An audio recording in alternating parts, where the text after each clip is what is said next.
ஓம் சாய்ராம். ஒரு கதை உங்கள் நேரத்திற்கு ஏற்றது. ஒரு இளம்பெண் தன் தாத்தாவிடம் கேட்டால், தாத்தா, என் வாழ்க்கையில் பயனுள்ளதாக இருக்கும் என்பதை நீங்கள் எனக்கு என்ன கற்றுத்தர முடியும் என்று. தாத்தா ரொம்ப நாளாக யோசித்தார்.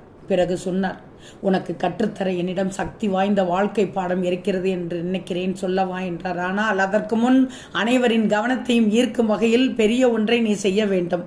அந்த பெண் மகிழ்ச்சியாக கேட்டாள், என்ன ஏதாவது செய்ய வேண்டுமா தாத்தா என்று. தாத்தா ஒரு கணம் இடைநிறுத்திவிட்டு பிறகு விசிலடித்தார்.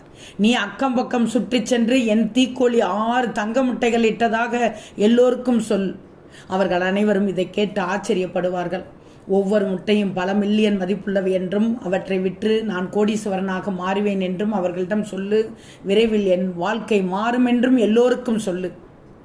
நான் சமூகத்தின் பணக்காரில் ஒருவனாக மாறுவேன் என்று சொல்ல. அதன் சாராம்சம் புரியாமல் அந்த இளம்பெண் அப்படியே செய்தாள்.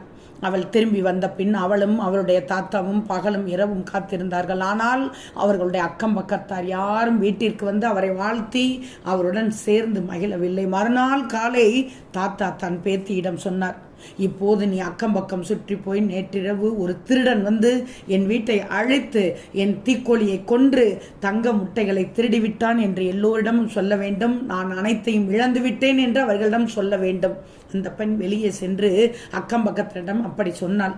சொன்னவுடனே சிறிது நேரத்திற்கு பிறகு தங்கள் வீட்டில் மக்கள் கூட்டம் கூடியது. அவளுக்கு அதிர்ச்சி ஊட்டியது, அதிசயமாக இருந்தது, ஆச்சரியமாக இருந்தது. அந்த இளம்பெண் தாத்தாவிடம் கேட்டாள், தாத்தா, இன்று நிறைய பேர் வந்தாங்க, ஆனால் நேற்று யாரும் வரவில்லையே என்று. தாத்தா சிரித்து கொண்டு சொன்னார், மக்கள் உன்னை பற்றிய நல்ல செய்திகளை கேட்கும்போது அவர்கள் அமைதியாக இருந்து அதை புறக்கணித்து எதுவும் நடக்காதது போல் நடிக்கிறார்கள். அவர்கள் உன்னை பற்றிய தீய செய்தியை கேட்டால் அதை காட்டு தீ போல் பரப்பி அது உண்மையா என அவர்கள் விரைகிறார்கள். உன் வெற்றியை கொண்டாட மக்கள் சிரமப்படுவார்கள், ஆனால் உன் வீழ்ச்சியை காண விரும்புவார்கள், விரைவார்கள்.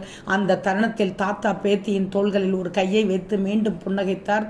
இப்போது நான் உனக்கு கற்றுத்தர வேண்டிய சக்தி வாய்ந்த வாழ்க்கை பாடம் இதுதான். உன்னை சுற்றி இருப்பவர்கள் உன்னிடம் சொல்லும் மிகப்பெரிய பொய் நீ வெற்றி பெறுவதை பார்த்து அவர்கள் சந்தோஷப்படுகிறார்கள் என்பதை. உண்மை என்னவென்றால், பெரும்பாலானவர்கள், நெருங்கிய நண்பர்கள், அக்கம் பக்கத்தினர் கூட நீ வெற்றி பெறுவதை பார்க்க விரும்புவதில்லை.